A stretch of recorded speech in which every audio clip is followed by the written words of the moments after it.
Earlier today, I put together a video that discusses the XRP ETF and whether or not it was a flop. This is because once more, the market also saw a sell-off at approximately the same time as the XRP ETF. Is it merely a coincidence? I highly doubt it. I have also addressed the issue. There is no doubt in my mind that manipulation is taking place. There are a few market makers who are, as you are aware, simply shaking the tree once more. And it really does correspond exactly with the favorable developments that have been taking place in relation to XRP. You are welcome to refer to me as a tinfoil hat or by any other name that you would like to use. However, I simply have the feeling that there have been far too many instances in which we have observed XRP performing exceptionally well only for the rug to be yanked out from under us when Bitcoin gains control over the market. However, irrespective of that, the primary element that I want to address during the ETF debates is the quantity of demand that exists for these ETF products. I think that the most important item to pay attention to with regard to the Canary Capital XRP exchange traded fund is the size of Canary Capital itself, if you ask me. They do not have a prominent reputation. Nevertheless, they have recently set a new series of unprecedented records. And I believe that when we examine the supply of XRP, a lot of people believe that 60 billion or even 100 billion is an absolutely insane amount. They are of the opinion that this quantity is absurd, and they believe that it will continue to keep the price of these older coins permanently suppressed. In my opinion, the most insane thing is the fact that people continue to believe that when we have significant players like BlackRock, which manages more than $10 trillion in assets, entering the space, discussing the tokenization of every single asset on the planet, including real estate, which is valued at well over $300 trillion. And once again, this is occurring at the present moment, and we are beginning to witness the acceleration of tokenization. We are also beginning to see the development of stablecoin initiatives come to fruition. When you have names like BlackRock telling us that every single asset out there will be tokenized, the supply of these old coins doesn't mean anything anymore, and market cap itself kind of gets thrown out of the window because, once again, you are aware of the fact that Ripple is aiming for billions upon trillions of dollars and intends to incorporate XRP and XRP Ledger into virtually every one of those transactions, right? We are basing our calculations on a supply of 100 billion, which comes to a total of $226 billion. There is a shortage of the supplies. There is no way that I could overstate the importance of that. This is the reason why I am so highly optimistic about the long-term prospects of initiatives like Hedera, which possess a supply of 50 billion. Or even other ventures that have far less, such as QT. However, before we delve into debates regarding exchange-traded funds, ETFs, and the way in which the quantity of XRP is dwindling on exchanges, let's analyze one announcement that I came across earlier today. We should begin with Evernorth, as Ashish Birla, a former employee of Ripple, gave us a significant update going back to October. Oh, I am delighted to announce that we have introduced Evernorth XRP, an institutional vehicle that is the first of its type.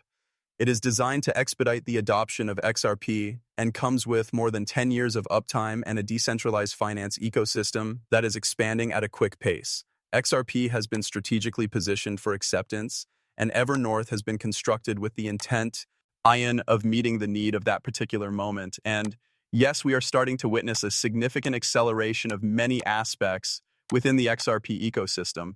The adoption of institutional grade quality.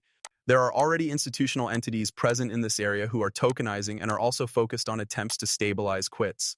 The following stage in that process will be the integration of DeFi. Therefore, it is most likely that we will have institutional liquidity pools in which there will be lending and borrowing of certain assets. I simply have the feeling that a lot of people are not taking into consideration how significant institutional decentralized finance is going to be, particularly at a time period where, as I mentioned earlier, the most well-known names are already in the process of tokenizing.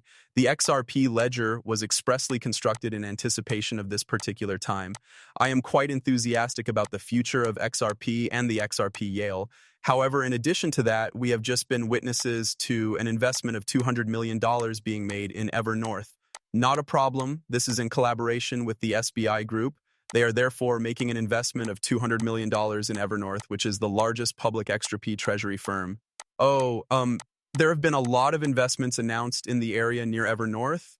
At the end of the day, I really do believe that this will more than likely be one of the most significant projects, or if you prefer, if it can be referred to as a project at all. I have the feeling that this is one of the most significant developments that is taking on in the area of the XRP ledger. I am quite enthusiastic about getting to see some of these latest announcements and some of the major expansions that are taking place with it might be a number of different possibilities, such as treasury firms, DAP developers, and perhaps the EVM sidechain. When it comes back to XRP, all of this stuff is built upon the things that we had previously been optimistic on.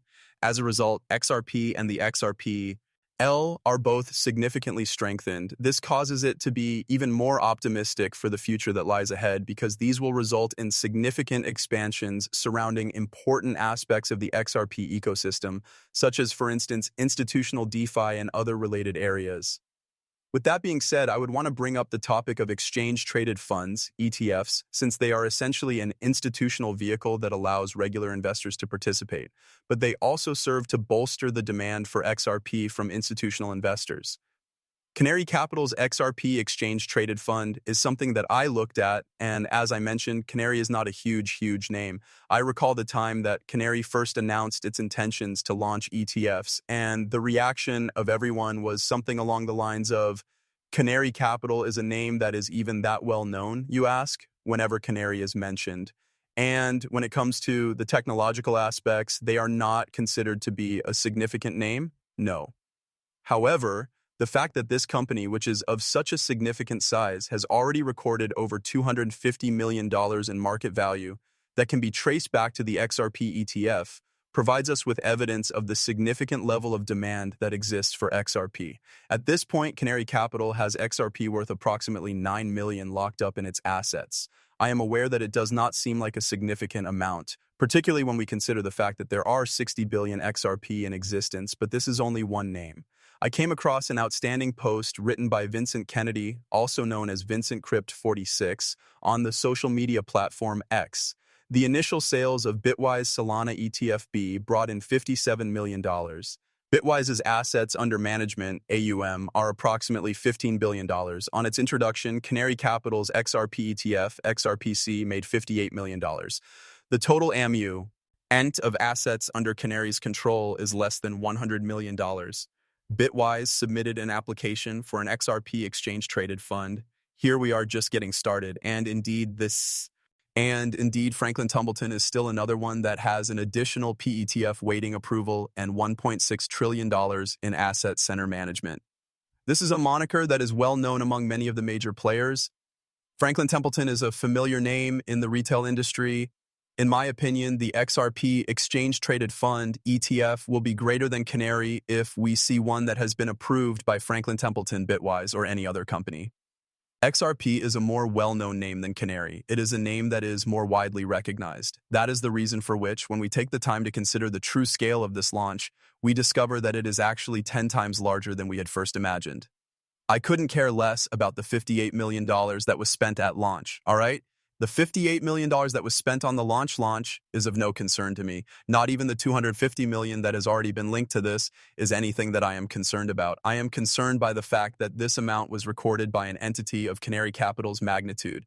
That is the thing that matters to me, considering that Canary is not a name that most would expect to be associated with a successful launch. It is just mind-boggling. And when we give that some thought, what has been the response of the market? What has been the response of the supply on exchanges to this? This is due to the fact that we are now beginning to essentially see Canary purchasing these shares over the counter as a means of supporting the CTF. At this point, we begin to observe a sharp decrease in the supply of exchanges. This was posted by Coin Bureau just recently. The amount of XRP that is available on exchanges plummets. A total of more than 149 million XRP, which is equivalent to over 336 million, was removed from centralized exchanges during a single 24-hour period. So what is the possibility that this is? Could you please explain what is going on? All right, how about we give it some thought, all right? The exchange-traded fund, ETF, is in our possession, is that correct? As a direct result of the exchange-traded fund, we are seeing a significant increase